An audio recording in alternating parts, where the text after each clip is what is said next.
بسم اللہ الرحمن الرحیم۔ السلام علیکم ورحمۃ اللہ وبرکاتہ۔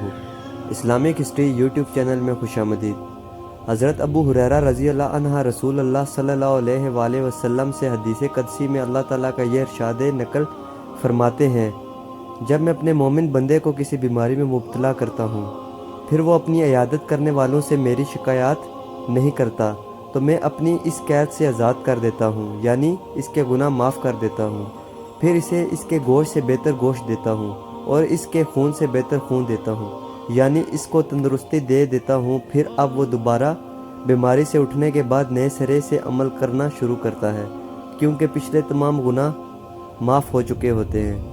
اللہ تعالی ہم سب کو نیک اعمال کرنے کی توفیق عطا فرمائے۔ السلام علیکم ورحمۃ اللہ وبرکاتہ۔